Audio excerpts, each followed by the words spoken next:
Last month, Rino and I traveled down to sunny Singapore to cover and be a part of Gamescom Asia 2023 to experience the amazing booths from the likes of Capcom, Ubisoft, PlayStation, and of course, a bevy of independent games. From interviewing the CEO of Neopets to frothing at the mouth from our demo experience of Ace Attorney, to meeting some of our favorite independent developers, here are some of the amazing things that we experienced at Gamescom Asia 2023. This is the 20M Podcast. Welcome to the 20M Podcast, a show about video games and the people behind them. I'm your host today, Rino, and I'm joined today with our other host. It's Arief. Hello, Arief. Hey, how are you? It's good to see you, Rino. It is. It's awesome. What a great day. How have you been? I've been good. It's funny because this is episode, if I'm not mistaken, either it's episode 26 or 27. I don't. Is it 27?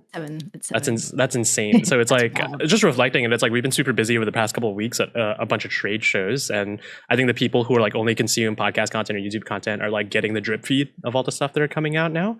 But it's good to be back here, the fundamentals of the 20M Podcast, just sitting down, chatting about video games with my violently experienced games media journalist, friend, personality, host, smorgasbord of things, Rino. I was going to say... do you feel the same way? About you? Yeah.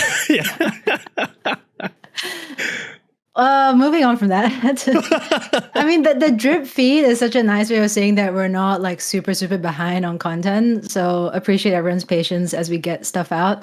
But today's episode, as viewers, if you're watching on YouTube, you'll have seen Arief's t-shirt.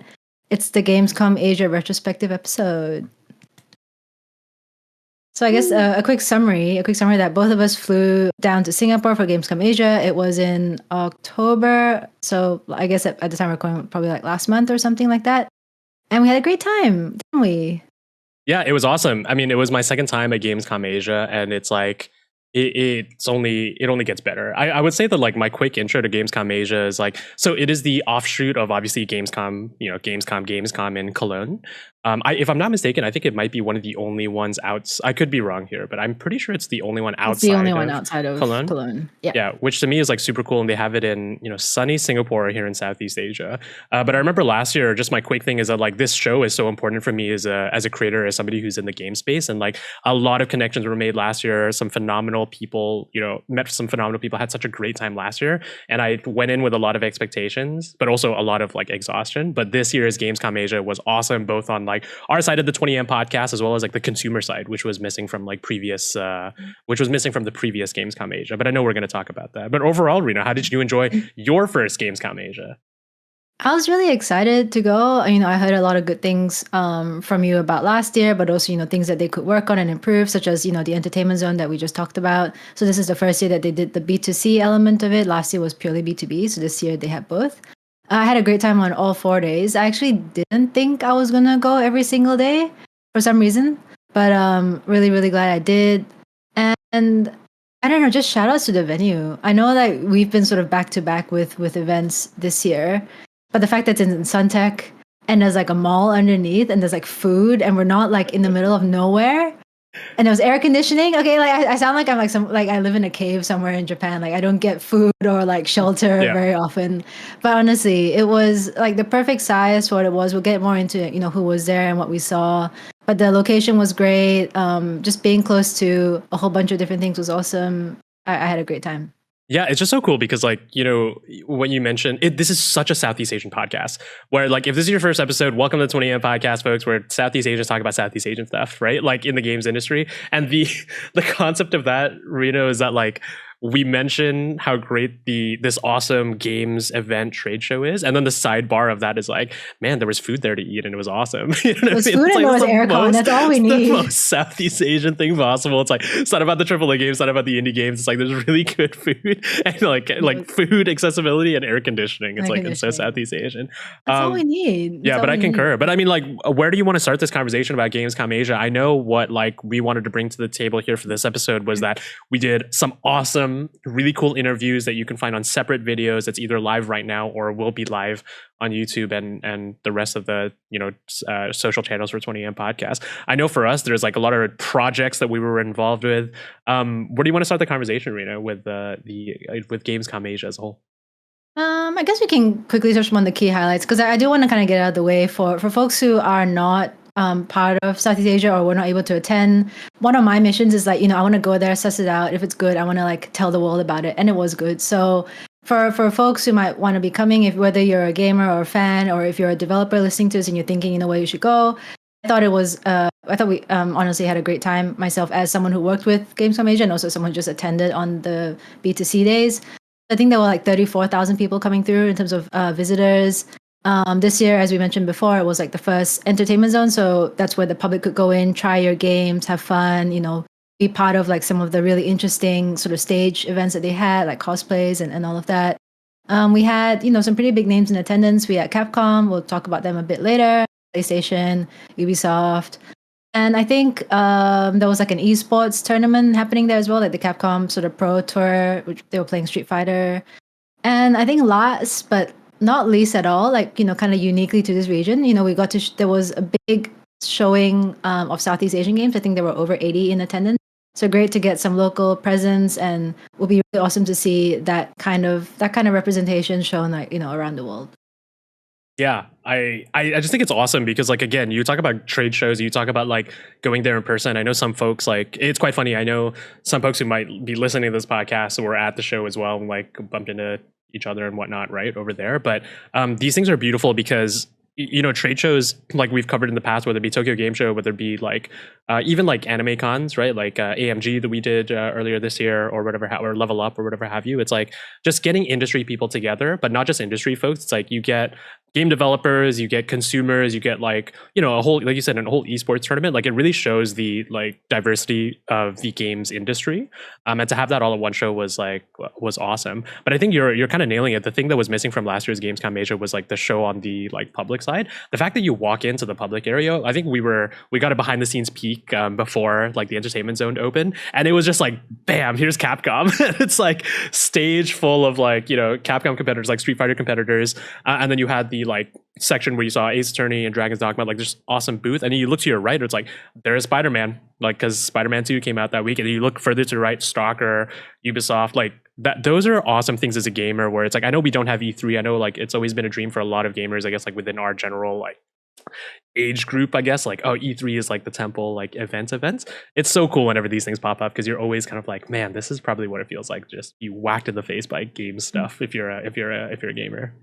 I think we share the sentiment a lot with some of our media friends, the local guys. So talking to, Sean from Gamer Braves, talking to the folks at IGN Southeast Asia, growing up in this region, we never felt like it just felt too far away. Like when you think of like Capcom, names like PlayStation, it just was, they might as well have been on Mars, for example. But then like to see them have a presence in our region is kind of powerful. It'd be like, okay, so they recognize us, they care about us, they want to showcase their games, and they want Southeast Asian players. So I think it's always a nice feeling to see them support, our part of the world. Yeah, and I think it's just like the interlacing of stuff, and maybe like I'm jumping around here of the stuff that we want to get to, but I'll mention it as it relates to this particular topic. Like to me, the two moments that kind of like epitomize that is like you had one of the producers from Monster Hunter come by Singapore, like come by Gamescom Asia, do a whole panel, do a whole like playthrough, and then like meet fans and whatnot, right? Like they were in attendance. To me, I just think it's so cool where you get like somebody like that, and then you get somebody like Tosh Bunny, who's been on our episode, like friend of the show, amazing content creator, esports host, whatever have you, like be part of that like gameplay panel, like that gameplay session, right? So you have a lot of like Southeast Asian representation. I think the second part of that like it's also kind of like a microcosm of that is like you had the Honkai Star Rail, a couple of the Honkai Star Rail voice actors come by, and obviously we were greeted by 3 voice actors that flew in stateside and a little bit more international, and then you had Su Ling, who's again also shameless plug, also part of one of our previous episodes, like the completely unintentional, I swear to God, but it's like to me that represents the marriage of like the Southeast Asian games industry and the international games industry coming together. And it's like kind of that's what Gamescom Asia was kind of about, to be able to meld those two things together. So it was just great seeing local talent, local people be represented on a stage next to like major international, like big names, I guess, or international names, I would say, like in the industry at the show. Yeah, and I think it was done in a very tasteful, meaningful, collaborative way. It's not like we'll send a bunch of overseas people over here and they teach us what to do, or they come and then we just like kind of kowtow to them. But it was also like, oh, why don't we get the talent from overseas, the people, the big names, come down to Singapore, be part of it, and like really integrate with the games industry in Southeast Asia, game industry in Singapore. So yeah, seeing those kind of collaborations, it was just like, wow, like I would never have expected, to see this guy from here and then this guy from Singapore, or this guy from Malaysia, and then like, fuse, and that was really awesome. Fuse, like kaiju, like you know what I mean, like a Voltron kind of like Dragon Ball style. Yeah. But I think my only, I guess, like comment more just about media attendance, since we're all part of that space, is just that like I wish like more people from overseas were there to witness this happening. Like really, really awesome to have folks like Gamer Braves, IGN Southeast Asia, we at Geek Culture, people like ourselves, really grateful to have been invited and be part of this experience. But we gotta shout on the rooftops more about these events. And I think close by allies, people from PAX Australia, people from New Zealand. I don't know, maybe there's a way we can sort of like pull them in closer and just sort of build out this part of the world as like more of like a game space. Yeah, I mean, I'll highlight it by saying that like part of the reason why I was so excited is because you're not only connecting with industry peers. Like for us, like we work with a lot of indie devs. It's like good seeing like old friends, like, oh hey, what's up, man? Good to see you.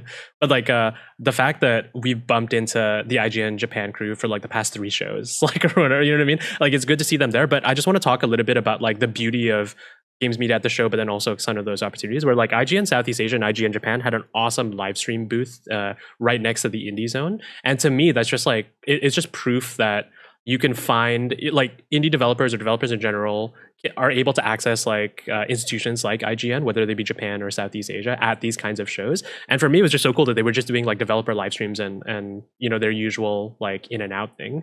But it's kind of crazy to like see that and look to your left and have like a developer interview in front of you at the IGN booth, and then you look to your right and there's like a giant indie Wavemakers booth where you had other people hosting and interviewing developers as well. So for me, it's like I love where the state of media is right now, and I think for us, it's like it's always great to support those kinds of things. And like it's quite funny because I think I did the IGN pre-show on the TikTok. Talk about that? Yeah. Because like, so we were together for most of the show, right? On the business days, and on the consumer days, we kind of split off a bit. And I wasn't checking my phone, but I was just hanging out with a friend, and I was like, oh, I'll go see what IGN's doing. So I wanted to go see, to show my friend like the wall as well, because the wall, we'll drop a photo here, but it's a really cool like sort of neon pink wall that shows a collaboration between Southeast Asia. So there was like the Mer Lion, but then there was also I think Tokyo Tower or some kind of symbol of Japan, to kind of show like this is a joint collab between IGN Japan and IGN Southeast Asia. And I get there and I'm like, what? Like you're behind the desk? And I was like, what? Like what is going on? Like what happened? I was like, you? I was like, it's photo. But that's yeah, so anyway, insulting. You were on the IGN stream. You're not at IG. I was like, I think that's when like, so we have a group chat with our friends, devs and media and stuff, Southeast Asian group. And I just took a photo and I was like, Arief has left Tonne podcast. Yeah, exactly. So going to join IGN. And then on the flip side, you were wearing like neon pink, and then like I think you took a photo of Vlad from Neon Doctrine. He's always decked out in like neon pink. It's like Aura was part of the IGN team, and Rino has joined Neon Doctrine. That's flipping hilarious. Yeah. But I think talk about the pre-show. How was that? But it was good. But I think it's just like just to my point about games media and these things before we talk about like the games itself, which I think like people are very like would be more interested in. But just my note on like games media is just like it's just cool to have this collaborative like aspect where when you talk about Gamescom Asia, you talk about some of the things that we mentioned already. It is really a melding of worlds, and to have like media like that and just be like, hey, we respect each other in the field. Let's help each other out, like with content or support each other's like projects. I think is really cool. And there's another big project that I want to mention towards the end of the show that is like a big collaboration between us and a couple other folks as well. But to me, it's just about like seeing amazing folks in media like do the things that they love and do the things that they're good at, and like shove developers or opportunities their way. And I just think in the greater ecosystem, I just think it's so cool how like, you know, we can have our podcast kind of like interview and podcast kind of like style show be there at Gamescom Asia, whilst the rest of the folks do, you know, the more stuff that are more native to their platforms, but all of us can coexist in this industry to showcase and talk about games in the way that we think is like best, right, for our audiences. So I'm just like blown away by like the level of respect that I have for my friends that are doing amazing stuff, but the fact that like everybody's for the most part like really welcoming and really just wants to, at the end of the day, at these things, like you just want to celebrate games, whether they be indie or whether they be AAA, right? So it's just cementing that kind of feeling. Very warm, fuzzy feelings at the end of Gamescom Asia. Yeah, but I guess like moving forward with what caused some warm, fuzzy feelings outside of the people that we like perpetually see at these shows. Rino, what else like did you experience at Gamescom Asia? What was like super of notes to you? I think the first one I can shout out is so we talked about Capcom, how they had a huge presence, they had all these different games there, but I was there for one game only, and it was Apollo Justice Ace Attorney Trilogy. I had to like look this up because there are so many like variations of games, and then there are standalone games, and then there's like collections of games, there's remastered games. So Capcom was there showing, they were offering media the opportunity to demo Apollo Justice Ace Attorney Trilogy, which is a remaster of a lot of the original titles. So that's Apollo Justice Ace Attorney, Phoenix Wright Ace Attorney Dual Destinies, and Phoenix Wright Ace Attorney Spirit of Justice. And there's also other features in the game which were not available at the demo at the time, but it's like a museum element where you can play like other previous titles as well. So super lucky that we were invited to go check that out. So I think I did that on the Saturday, and it was very cool. It was sorry, did you have a question? No, I just think there's a hilarious photo of you and Sarah from Tokyo Productions, just like pointing at like, because you guys you both are like huge Ace Attorney people. So there's just like a photo of you, and it's like these two people love Ace Attorney, and I'm so happy you got to play it at Gamescom Asia. Yeah, I think we took that on the last day because we both separately spent time there, and we're like, we gotta come together and celebrate our love for Ace Attorney. So I went there on Saturday, and I want to give a huge shout out to the folks who were manning the booth, because I was just like vibing. I was just like literally like jumping up and down. And then this girl was like, one of the staff members was like, oh, do you want me to take a photo? I was like, can you take a video? She was like, yeah. I was like, can you do portrait and landscape? And she's like, yeah. So I'm just like standing there, like awkward, like going through the game, but kind of like awkwardly just holding the controller. And there were times when the screen is black, and I'm just like, and she's just like, you know, like being full paparazzi, like going in all the different angles. Like super shout out to her. She was really, really nice. So we'll have some of that footage of me trying to look natural playing the game. Yeah. And it's really cool. I know a lot of folks have asked me like, oh, but you've played some of these games before. So, you know, what's the appeal in a visual novel, mystery visual novel that you already know? And to that I say, I have really bad memory. So I'm going to go in as if I've never played these games. Like I played Dual Destinies was like the first title. So I just tried that out. And I'm like, oh yeah, I vaguely remember this, but I have absolutely no idea what the story was anymore. So it's going to be kind of like fresh for me. But at the same time, the graphics are so nice. Like everything is sort of like, you know, CGI. So it's like, you know, 3D characters. They're so much more expressive. Before you just get, you know, a sprite that has like 3 emotions, right? Like happy, sad, shocked. So this time, like they're fully kind of like acting out, you know, what they're trying to say. And it just feels so real. Yeah. And I'm so excited. I believe this is coming out January 24th in 2024. Well, I'll correct myself if I'm wrong. Yeah. But really, really cool game. And excited for folks like yourself who you've heard a lot about it, but it's kind of a bit tedious to kind of go back and play the old game. So this is a great time for new fans to get in and experience like, you know, what the older fans have known and loved for a long time. Yeah, and I think that's like always my excuse. It's like I've been saying that with Resident Evil. I've been saying that with like what's a Metal Gear, the Metal Gear collection and stuff like that. Like I love we're in this era where you could just jam pack like everything on one card, or you just download like a little bit of a DLC pack to like get the rest of the games, because like those games at that time were like pretty small, like size wise compared to like AAA games now. This is a completely separate conversation. But yes, like Ace Attorney, I think I'm quite excited to jump into. I think I might check it out come January, at least try it out. But it's just hilarious because it kind of like speaks to the market. I don't know if that was like an intentional choice on Capcom, but I don't know if like they noticed that Ace Attorney was like quite big in Southeast Asia, or like therefore they prioritized that as like one of the main things at the show. you know? Or it could just be like their media cycle. Who knows, right? But just so cool to see people chat about Ace Attorney when you're walking through the halls. You know what I mean? It's like, oh man, yeah, Ace, like I just tried the Ace Attorney thing. It's like You know the memes? I've been holding back on the memes because you don't know the memes. But No, I like don't once know you the stop memes. playing, I can do the memes. Do you know the one that's like, "You're not a clown, you're the entire circus"? You know that one? No, that's an awesome line. It's so great. I don't know who's been doing the translation or localization for Ace Attorney all these years, but they're honestly amazing. Yeah. What else outside of the Capcom area? Because I really enjoyed the Capcom area as well. But what else was there like of major like note from a consumer side of things at Gamescom Asia that you experienced, Rina? From a consumer side of things, I mean, I know we had a slightly different experience, and Hoyoverse didn't have a booth itself, but as you mentioned, we had 4 Honkai style voice actors in town, so 3 from the US, and then our very own national hero Su Ling Chan was there as well. But from the consumer perspective, they had like meet and greets on both different days, and then a panel on Sunday. But from a 20M perspective, we had a really cool time with them, interviewing them, and the episode should drop before this. We'll So see. go check it out or after. We'll see. But Arief, did you have a good time?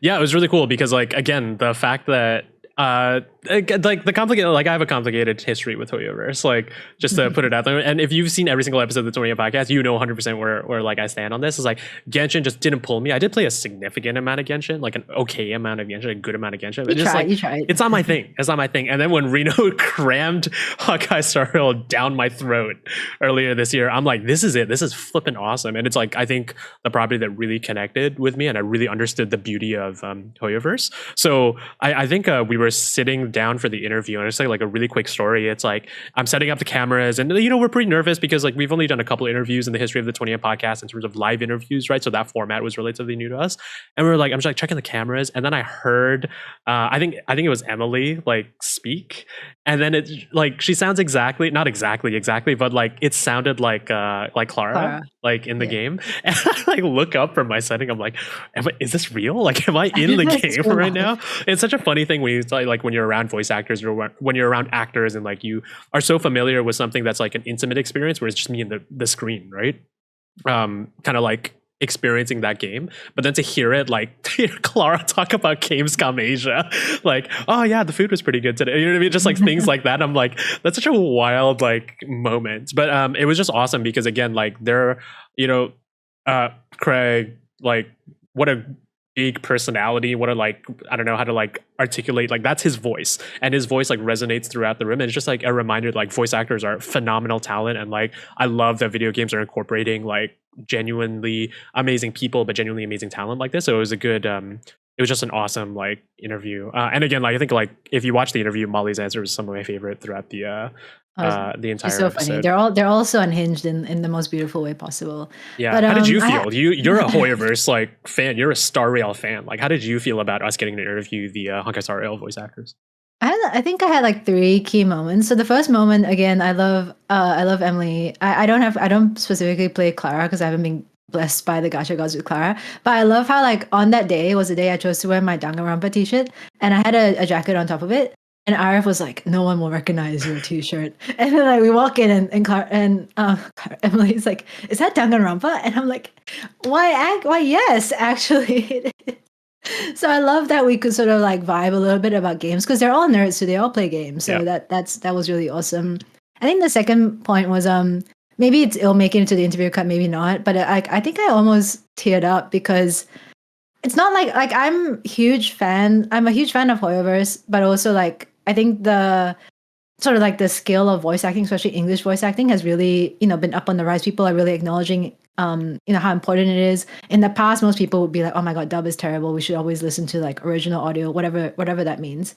But I told them like, as someone who lives in this paddle, I never thought I would see you in real life, and but you're here, and the fans tomorrow, they're gonna go wild when they see you because they've heard your voice, they've played the game, they're invested, and they love the characters. Like Hoyo, for better or worse, just has a great way of like making their players care about the characters. And thank you so much for making the time to come all the way out here. It's really cool and meaningful for us. Yeah. So love that. Again, and like this isn't a comment just on Gamescom Asia, but that's why I love these conventions. Like, you know, if you listen to our Tokyo Game Show episode, just like bumping into Harada from Tech, just like I know that's a funny story, and I know like if you haven't seen that episode, like go watch the previous episode of the 20M podcast because that's like one of my favorite things that happened in the 20M universe. Like, but the connection to like everybody's just nerds, and everybody like there are people you respect in this industry, and the people that you look up to in this industry is people you just want to like take a picture with or just like vibe with or be like. It's just crazy that you're in the same like breathing the same air kind of a scenario. That sounds really like fanboy creepy, but I mean that in a way that's just like this industry is so cool because unlike I feel like I don't know, maybe similar to like the entertainment side of like the entertainment industry in general. Usually when you're a part of art, you consume that form of art, right? So just knowing that we get to connect with people like that, like during our Honkai Star Rail interview, it's like we talked about a bunch of nerdy stuff as well throughout that entire weekend because we were bumping into them throughout the entire conference as well, but not just the Honkai Star Rail like voice actors, like everybody who was there that was like in the industry just loved talking about these nerdy stuff, and like we just feel so passionate about this medium. It's just such a cool reminder. Yeah, I think like there's no, yeah, it sounds nerdy. It sounds like we're, fanboys and fangirls, but like can't stress any further like how much, our part of the world is we're taking leaps and bounds right now, but we're starting off from a very different baseline as, folks from the US, folks from Japan. So when we do get to, quote unquote meet our heroes, it really inspires a new generation of gamers, developers, publishers, everyone here. So again, whoever's listening to this, if you've ever thought about coming to Singapore or Malaysia and you're in games, definitely do it. You'll make a huge impact here. Yeah, and talk about like just fanning out to people.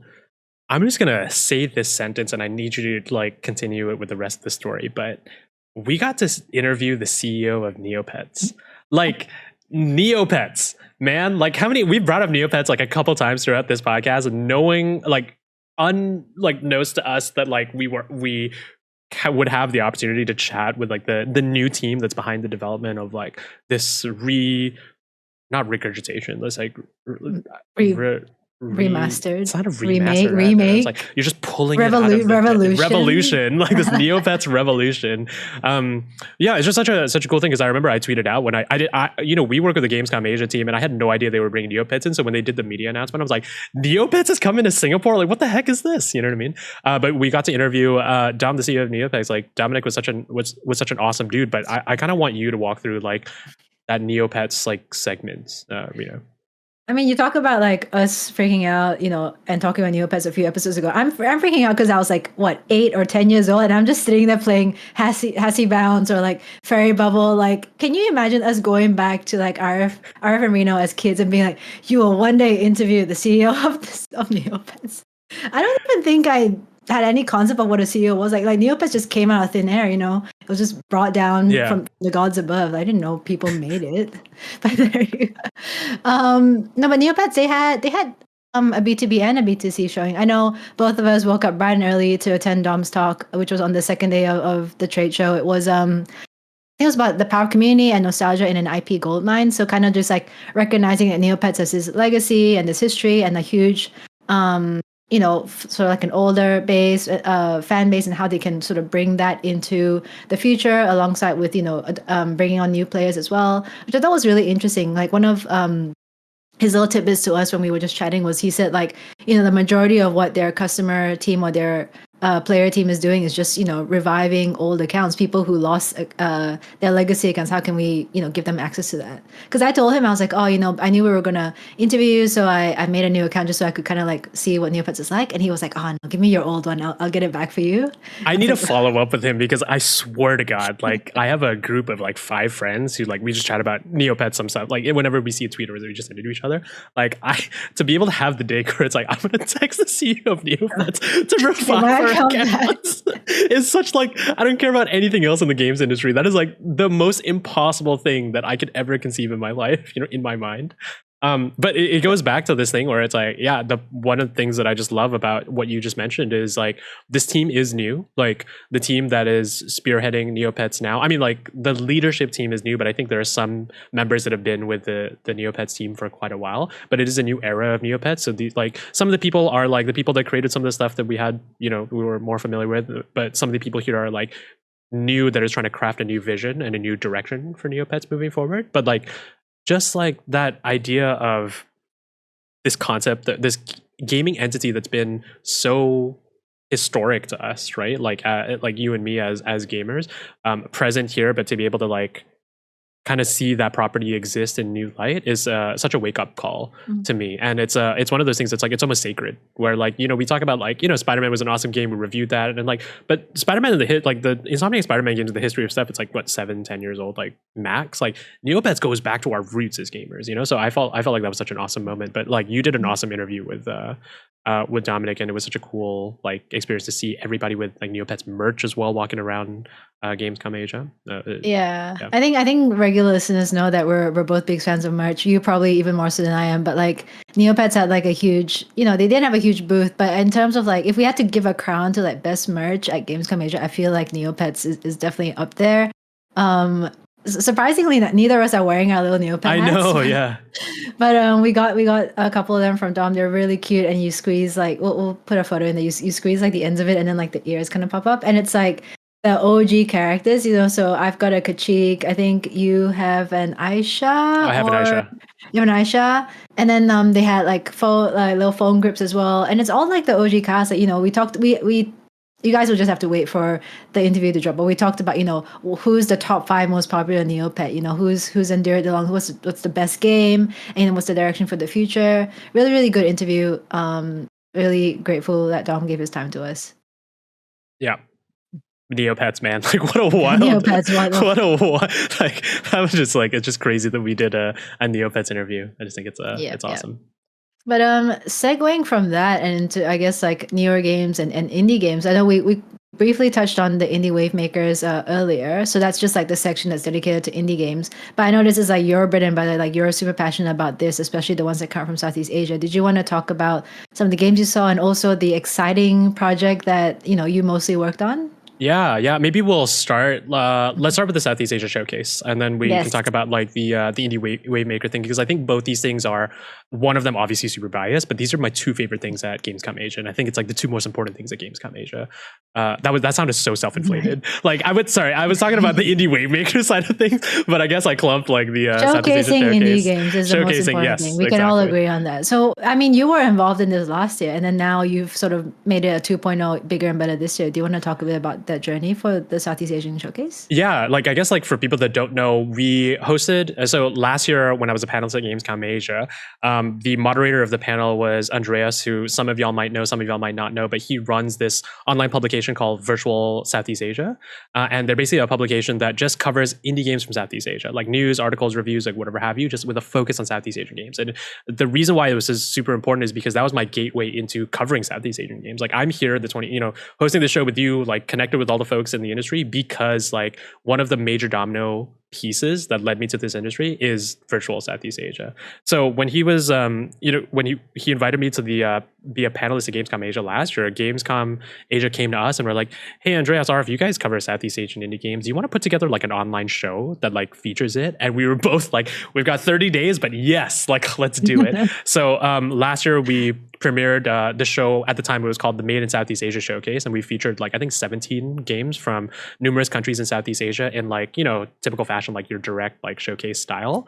And this year we were fortunate to bring it back, so we did a formal collaboration between 20M Podcast, Virtual Southeast Asia, and Gamescom Asia to feature just about 30 independent games from across Southeast Asia. So your games from the Philippines, Malaysia, Singapore, Thailand, Vietnam, I'm probably missing one. Indonesia, everyone. Of course.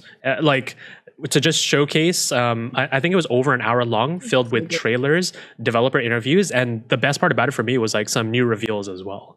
So we're just that showcase took so much resources, so much time and effort. We put that down like super quickly as well. But I just want to mention that like the reason why I'm in this line of work is because of these things. It's to showcase independent developers in Southeast Asia. So like to be able to interview, like, so Kenzie did an amazing job. She's one of the writers at Virtual Southeast Asia, also the co-host. Kenzie, she was awesome. Awesome lovely, stuff. Lovely human. we split hosting duties, and then she also hosted a couple of the interviewed some of the folks. Like, there's nothing more beautiful to me than seeing Kenzie, which is like one of the faces of Southeast Asian games journalism, interviewed like Suan, for example, from Control D Studios, talking about over hours. Like, that to me is ingrained in my mind as like why we do this kind of work. It's to showcase and give developers the resources and the opportunities that they might not get. And I think I just want to thank Gamescom Asia for providing, like, again, the resources, the stage, the platform. Like, if you look at the video right now, like, I don't know how many thousands of views it has, but it just shows that. We'll drop a link in the description for folks to check it out if you haven't already. If you're not one of those 150,000 people who've seen it. But like, all in all, like, before we get into some of the minutia of this, it's just like, I'm so thankful to showcase Southeast Asian games, like outside of all the stuff that we've been speaking of. But I'm so thankful for the developers that were on board with this idea, because we did come to them pretty late and it was like put together last minute. But the whole thing where, like, you had L, who sent a video from Kayalan Arts, and like he recorded a video at home because he couldn't be in person here to showcase I Need Space. Like, just sent in a quick video and it was beautiful and it was awesome. And then you had Sean from Cuisinier, who, we're playing Cuisinier right now. Like, the game is probably out by the time this episode comes out, but like, just drop by and do the interview and like riff off us. It's just so cool. And then the other ones is just like people that I haven't connected with in forever, people you never see. Like, when is the last time you've seen anybody from the Gentle Bros? Like, the Cat Quest series is a global, like an amazing global institution of an indie game that, like, people play on their iPhones. Like, people know the Cat Quest series. It was at the PlayStation State of Play, like, showcase a couple months ago. Yeah, like, Des was just like, just walking around like, oh yeah, I probably should do more interviews. Huh? I was like, yes, dude, like, get out there. Like, Cat Quest is huge. Yeah, I mean, just a quick comment on Gentle Bros. Like, we were all at the Xbox party on one night, and he comes up and he's like, "Oh, Cat Quest." I'm like, "You need to meet this guy." And they're like, "Oh, hey, he made Cat Quest," and everyone's like, "What? Like you? Like here? You're here?" Like, people don't even realize it was made in Singapore to begin with. So. Yep. Yeah, these kind of showcases are so important, and really thankful to the devs who left their comfort zone, left their caves to come out and be faces to their game.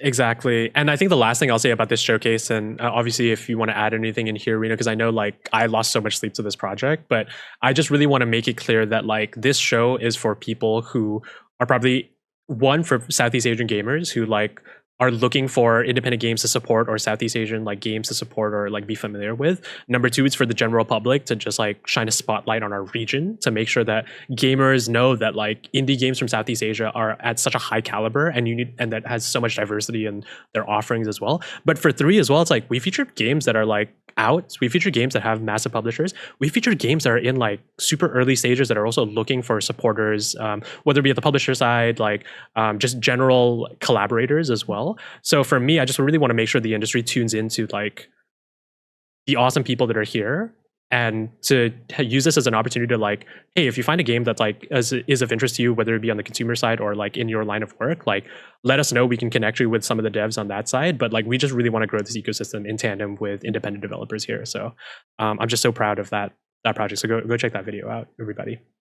I'm so proud of you, man. Like, I know how much, I honestly, I know how much you worked. I know how many sleepless nights there were. I messaged you at like 3 a.m. Japan time, and you're like up, you're working so hard with the Gamescom Asia team, with the editors at Elephant, all of that work. I think it was really great to see firstly to see in action. So there's a couple of photos of myself and like Lydia from Cuisinier Battle Brew Pro. We're just taking like we're just like watching from outside, because it's the recording booth is like is all glass. Like, we'll drop a photo here, and we're just being like dance moms, being so excited, like me for Arief, and then like Lydia for Sean, being like, oh my god, full proper setup with the backdrop of all the sponsors for Gamescom Asia, proper camera. It just looks so profesh. And then when it came out on Sunday, all the devs were all just kind of like huddling close together on our iPhones, just watching it as it's being revealed. And everyone's taking photos of themselves when their game comes out. We have like a photo of Dale showcasing when David Data is there. We've got Jay with Setup as well. And it's just like, it means so much to them. And everyone is so supportive. At every moment where we're showcasing a Southeast Asian game, like a friend is up there, everyone is right behind them taking photos, memeing out, but like also just being there for them, and that's so beautiful. Yeah, I'll just end that by saying, like, look, the teams that was behind it, whether it be Andreas, who were overseas, like you as well, who were like overseas during the majority of the work before coming to Singapore, like Kenzie, obviously the rest of the Gamescom Asia team who were like hyper supportive, the tech crew, and then also Elephant, like for like the production work, is like, it takes a village to kind of like put these kinds of things together. And I want to make sure that like those people are highlighted, because this is the stuff that I think is really impactful for the Southeast Asian game space. You know what I mean? Like making sure independent developers have that like opportunity to be showcased in that way so that they can thrive. So I just want to thank the people that were behind that project. But away from like the narcissism and away from like this stuff, that's not the only opportunity for indie developers here at Gamescom Asia. Rino, what was? Can you walk me through the indie Wavemaker section at the show as well? Yeah, so indie Wavemakers, I mean, the whole section was basically a bunch of like little booths that the developers themselves could man, and you could sort of demo the game. Very classic in how indie games are typically showcased at exhibitions. But then they also had the live stream, which was co-hosted by Tash Bunny, and then also High Tension Gaijin, Hi Guy, who's a streamer from Japan. So they did their own kind of version of Southeast Asian Game Showcase, where they got to play the games with the developers, and it was all live. And so, and then again, IGN's Japan and IGN Southeast Asia also had their own little interviews. So everyone was just all out for indie games, and I love that. So you've got like the IGN Japan crew doing it all in Japanese, so it's for the Japanese audience. You've got IGN Southeast Asia who's doing it on TikTok for their audience, and the indie Wavemakers obviously pulling from some of the the A-level talent, the community behind Tash and behind Hi Guy, but also just indie Wavemakers in general. And then as you're watching it, or as you're watching it from home or in person, you can literally go and just try the games like right there. Yep. So it's just this beautiful little corner that I think most of us were just occupying. And it was packed. Like that's the most heartwarming thing. Like people obviously like, PlayStation booth, like go play Spider-Man 2. Like, you know what I mean? Like it's great. But it's the indie Wavemaker zone was packed with people. So I kind of waited in line for some of the games. Be mad, right? You're like no, Jesus, it's I want to awesome. play the game, but it's like I'm so happy for you. But wow, I guess I'm just not playing this game. But that's great, Yeah, so like maybe we'll do a rundown eventually of like some of the other like the indies that we really like appreciated at that show. But I know like I could barely play games at Gamescom. Like I told the devs, I was like, hey, do you have a development builder? Like, do you have like a beta builder that's online or something? I was like, I'll play it then. Like I can't. I don't want to wait 3 hours in line. Or it's just like it's just a funny. I was so happy that the indie Wavemaker is a concept that exists at a show like this. Absolutely. Before we kind of like tone down here, Rino, I want to say that I'm so proud of you because one of the other major things at Gamescom Asia outside of indie games was Gamescom Asia introduced this new idea called the Content Creator Summit, where they wanted to tackle conversations and talents in Southeast Asia and across Asia, across the globe, to talk about like creator space in the games industry. And your panel was flippin' awesome, Rino. Do you want to talk about your panel, your moderating experience for the Content Creator Summit? Can we talk about the overall summit and how you hosted the freaking thing? That's not important. That's not important. I think the Content Creator Summit was a really cool sort of like first stab at it by Gamescom Asia, and really nice, especially with both of us having creator backgrounds, to see recognition for creators and a resource created for content creators to sort of be part of it. So it's kind of like an all day, I think it was like 4 or 5 hours on the second day of Gamescom Asia, where so you were hosting, you kind of introducing the panelists and the moderators. So there were people like from Brand New Company, people from Tier 1 Entertainment all in the Philippines. They would come and talk about their perspective as like talent agencies. And who else did we have? We had creators from, I think, the Middle East as well, just talking about how he built his audience just playing, I think, like 1 game or 1 or 2 games on YouTube.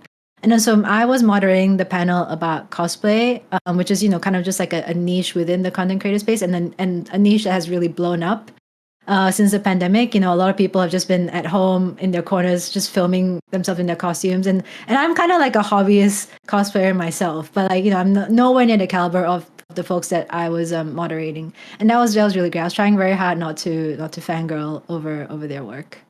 Yeah, and it was just awesome because I think like when we put some of those Instagram stories, I got like DMs from her. I was like, oh my God, like Rino's interviewing that. I was like, yes, like Rino's a big deal, man. No, but I just want to say that like it's an awesome opportunity. I think like I really hope they continue it moving forward because I think there's really interesting conversations you can have in the creator space. But just to be able to have you flex your moderator skills and that panel, I think was just such an awesome thing to witness as somebody who's like, been working with you for very intimately, I guess, like over the past like year or so, right? Just seeing you on stage was just like, holy crap. But then even not like, oh my God, I completely forgot, like not just the Content Creator Summit. Rino, you were a panelist for Gamescom Asia. How did we skip over that? Like you were on the media panel for Gamescom Asia alongside some like major like regional media folks. Like, can we talk about that as well? Yeah, so that was on Thursday, and it was myself, it was Sean, founder, MD of Gamer Braves. There was Daniel Robson, our friend from IGN Japan. He's a chief editor. There was James from Portland Communications in Singapore. So he does PR for a bunch of different people, but he also used to work at Bungie and used to work at GameSpot back in the day in Australia. And there was Kai, who comes from the Middle East. He's, I believe, a head of publishing at his company as well. And then there was me.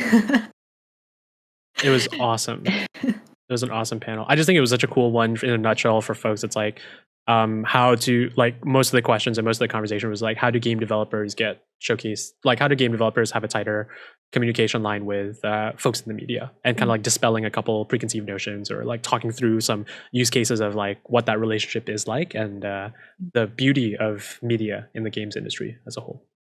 We got a lot of different perspectives there, which was really, really cool. So we had like, Sean kind of talking about, like, I love that he gave like very actionable stuff in his advice. It was like, don't call me after you send me your press release to see if I got your press release, that kind of stuff.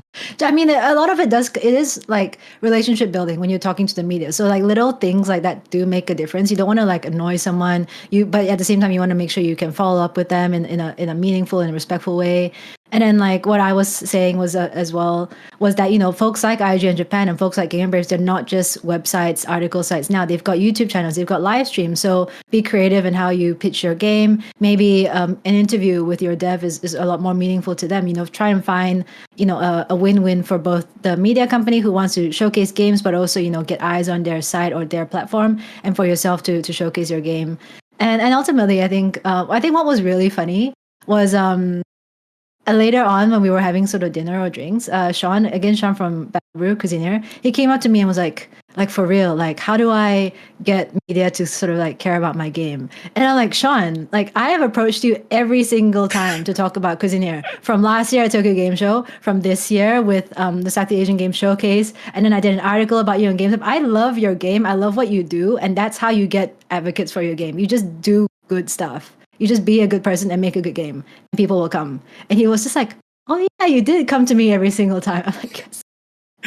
I love it. Because I think like the reason why I think that's an interesting story is because there is a kind of divide between devs and like creators, or devs and media, and devs against public, right? So all of these factors have like, all of these roads have stumbling blocks to have like before you can achieve pure communication between the two, but all of them have like unique kind of like approaches to them. So to me, it was just beautiful to see, just again, dispelling the notions from like a media to game side of things. Like sometimes those are honest conversations, or even though they're very simple for an independent developer or a less experienced developer. I don't mean that in like they're less experienced in a developer, but just like less experienced with getting a game out there to the world, whether it be your first, second, fifth game or whatever have you. It's like there's always things that can be eased, like lathered in terms of like that the smoothness of that communication, which is exactly the purpose of why I feel like these panels and these industry conversations exist. So it was just so cool to see you up there representing that side, Rino, because I know you write for some amazing publications, but at the end of the day, like, again, the whole story here is just,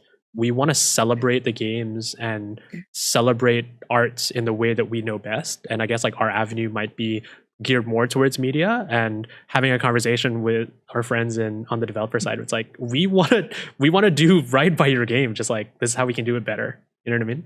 It's such an interesting kind of like conversation to be had at these shows.